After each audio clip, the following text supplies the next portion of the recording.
Arthritis पे चलते हैं। अर्थराइटिस दो तरह का, रूमेटॉइड और ऑस्टियो। दोनों तरह के अर्थराइटिस में एक मेडिसिन तो मैं पहले ही बता चुका हूं, चूना, जिसको आप कभी भी इस्तेमाल करिए। दूसरी मेडिसिन भी पहले बता दिया है, लेकिन रिपीट कर रहा हूं, मेथी का दाना बेस्ट मेडिसिन अर्थराइटिस के लिए, दोनों ही अर्थराइटिस के लिए, रूमेटॉइड है तो, ऑस्टियो है तो। लेने का तरीका बता चुका हूं, एक छोटा चम्मच मेथी का दाना 1 गिलास गर्म पानी में रात को डालना, सवेरे उठ के पानी सिप सिप पीना, दाना चबा के खाना, तो अर्थराइटिस के लिए। और एक एक्स्ट्रा मेडिसिन अब मैं बताने जा रहा हूं अर्थराइटिस के लिए। ऐसे अर्थराइटिक पेशेंट जो टोटली बेड रिडन हो गए, 40 साल से उनको तकलीफ है, कोई बोलेगा 30 साल से तकलीफ है, किसी को 20 साल से तकलीफ है, और ऐसी कंडीशन हो सकती है कि वो 2 कदम भी ना चल सके, हाथ भी नहीं हिला सके, इतना दर्द उनको होता है, तो लेटे रहते हैं बेड पे, करवट भी नहीं बदल सकते। उस कंडीशन के लिए, जिनको बहुत पुरानी अर्थराइटिस है, 20 साल, 25 साल, 15 साल, उनके लिए एक स्पेशल मेडिसिन है जो उसी के लिए काम आती है। वो एक पेड़ से बनती है। एक पेड़ होता है, उसको हम कहते हैं हार सिंगार, पारिजात। संस्कृत में उसको पारिजात कहते हैं, हिंदी में हार सिंगार। उसमें सफेद रंग के फूल आते हैं और नारंगी रंग की डंडी। सफेद रंग का फूल छोटा होता है, नारंगी डंडी होती है। फूल में बहुत तेज खुशबू आती है। रात को ही फूल खिलते हैं, सुबह जब आप उठेंगे तो वो जमीन पे गिरे हुए मिलते हैं। वो है पारिजात, वो है हार सिंगार। है जी, रात की रानी अलग है, हार सिंगार अलग है। पारिजात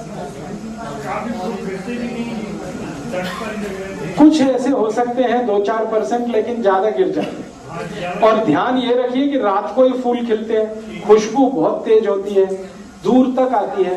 डंडी हमेशा उसकी नारंगी होती है, स्टेम पार्ट उसका ऑरेंज होता है, और फूल जो है सफेद होता है। ये पेड़ है।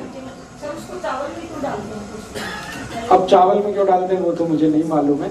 आप इसके पत्ते लीजिए, ये पेड़ के पत्ते 6 से 7 पत्ते लेना है एक बार में, और उसको पीसना है। पत्ते को पत्थर पे पीस लीजिए, थोड़ा पानी डाल के।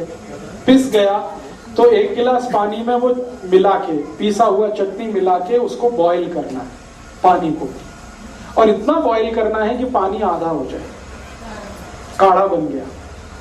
अब ये जो काढ़ा बन गया है, इसको ठंडा करके फिर पीना,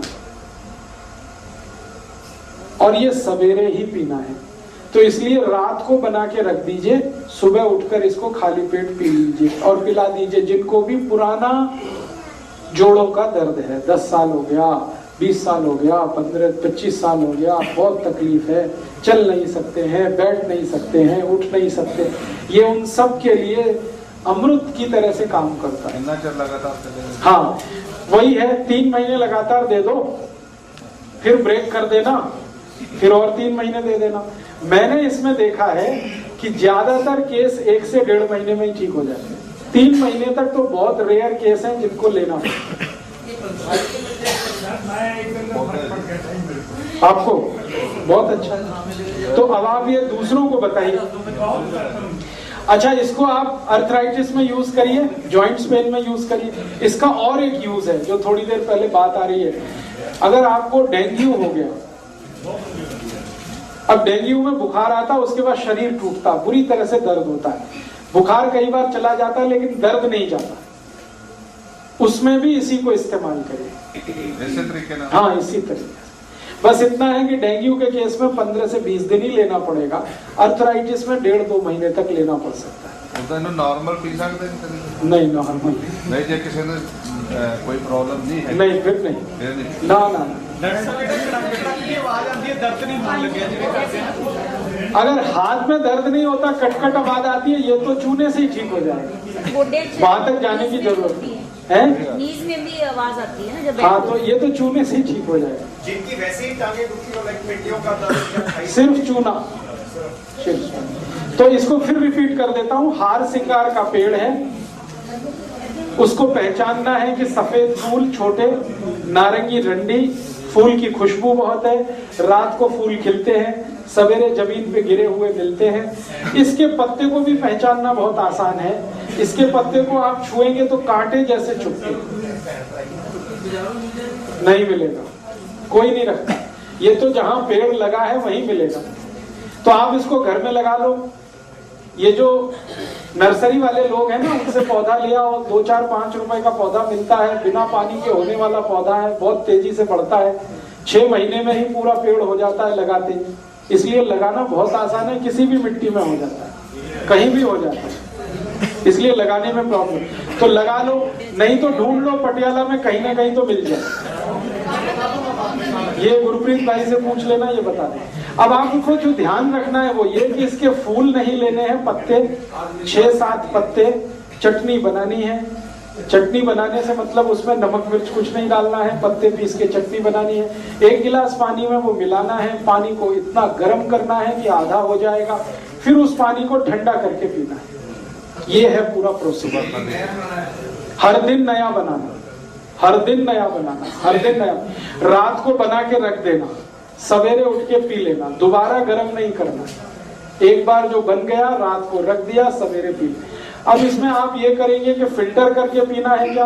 बिना फिल्टर करके पिएंगे तो जल्दी परिणाम है, फिल्टर करके पिएंगे तो परिणाम आएगा, लेकिन थोड़ा देर लगेगा। ਜਿਹੜੇ पेशेंट मेडिसिन ले रहे हैं वो रोकने, हाँ मेडिसिन रोक दीजिए, इसको दे दीजिए। 100% रिजल्ट है इसके। एक भी आज तक पेशेंट मुझे ये नहीं बोला कि मुझे इसका फायदा नहीं है। हाँ, ये एडिशनल है और एक्सक्लूसिव है। इसको लेने के बाद कुछ लेने की जरूरत नहीं पड़ती, ना चूना ना मेथी का दाना। डेंगू पेशेंट भी इसको ले सकते हैं। और जितने तरह के आपको बीमारी आती है, बुखार जिसमें जोड़ों के दर्द आ जाते हैं, किसी भी तरह का बुखार जिसमें जोड़ों का दर्द आ जाए और जल्दी ठीक ना हो, उन सब में आप इसको यूज करें।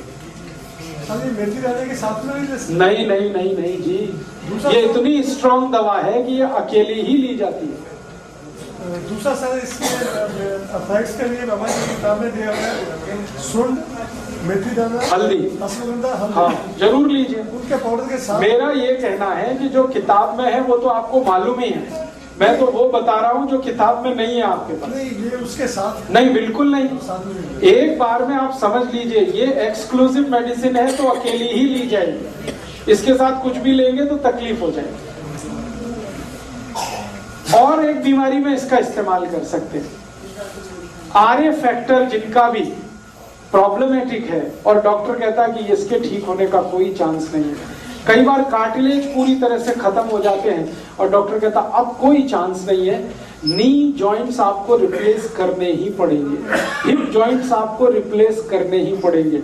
तो जिनके नी जॉइंट्स रिप्लेस करने की नौबत आ गई हो, माने घुटने निकाल के नए लगाने पड़ रहे हो या हिप जॉइंट्स निकाल के नया लगाना पड़ रहा हो, उन सब के लिए ये दवा है। हारसिंगार। कभी भी मेरा आपको कहना है कि नी जॉइंट्स को रिप्लेस मत कराइए, कितना भी अच्छा डॉक्टर आए, कितनी भी बड़ी गारंटी दे, कभी भी मत कराइए उसको। और हिप जॉइंट्स को कभी रिप्लेस मत कराइए। भगवान की जो बनाई हुई है वो कोई नहीं बना के दे सकता आपको दोबारा। आपके पास जो है उसी को रिपेयर करके काम चलाइए। हमारे देश के प्रधानमंत्री श्री अटल जी ने ये प्रयास किया, नी जॉइंट्स का रिप्लेसमेंट हुआ, अमेरिका के बहुत बड़े डॉक्टर ने किया। आज उनकी तकलीफ पहले से ज्यादा है। पहले तो थोड़ा बहुत चल लेते थे, अब तो चलना बिल्कुल बंद हो गया है, कुर्सी पे ले जाना पड़ता है। अब आप सोचो, जब प्रधानमंत्री के साथ ये हो सकता है तो आप तो कॉमन पीपल। इसलिए बड़े बड़े डॉक्टर आते हैं अमेरिका से और हर साल यहाँ कैंप लगाते हैं और इन कैंपों में भीड़ उमड़ती है, नी रिप्लेस कर लो, ये रिप्लेस कर लो। ये मत करिए आप। भगवान ने जो दे दिया है उस पर भरोसा रखिए, उसको रिपेयर कर लीजिए। पैसे का घमंड कभी मत करिए कि मेरे पास पैसा है तो मैं क्यों नहीं कर सकता। पैसे से दुनिया में सब नहीं होता, जो हो जाता तब तो ये दुनिया ही दूसरे तरह की। उनको मालूम था, लेकिन उनके सहयोगियों ने चलने नहीं दी। वो चाहते नहीं थे कि ऑपरेशन हो। लेकिन उनके आसपास के लोग थे, उन्होंने कहा अरे अगर अमेरिका का डॉक्टर है, इतना अच्छा है, वैसा है, तैसा। सबके दिमाग में तो भूत घुसा हुआ है ना, अमेरिका अमेरिका अमेरिका, सारी दुनिया में हर चीज अमेरिका की ही अच्छी है। अब वो अमेरिका खुद भिखारी है सारी दुनिया के सामने। तो ये दिमाग का फितूर हटाइए आप कि अमेरिका से कोई डॉक्टर आ गया, उसके पास 8-10 बड़ी डिग्रियां हैं तो बहुत बड़ा ज्ञानी हो जाएगा। बिल्कुल जरूरी नहीं। ज्ञान का डिग्री के साथ कोई लेना देना नहीं है, कोई रिश्ता नहीं है। हो सकता है किसी के पास बिल्कुल डिग्री ना हो, आपके गांव का साधारण वैद्य हो, वो कैंसर मिटा दे आपका, और हो सकता है बड़ा डिग्री वाला आपकी जान निकाल दे। इसलिए नॉलेज को सम्मान करिए, डिग्रियों के पीछे मत भागिए। इतना पागलपन हम में आ गया है कि थोड़ा सा ऐसी डिग्री जो हमें भी नहीं समझती, FRCH MDH, आपको खुद कुछ नहीं मालूम है कि इसका मतलब क्या होता है, आप लगे हैं उसके पीछे के तो बड़ा डॉक्टर है, फीस भी ज्यादा लेता है, दवाएं भी बहुत लिखता है। ये चक्कर छोड़िए, क्योंकि सिंपल मेडिसिन हमारे आसपास में जो उपलब्ध हैं वो इतनी इफेक्टिव हैं जो कोई दूसरी कॉम्प्लिकेटेड मेडिसिन नहीं काम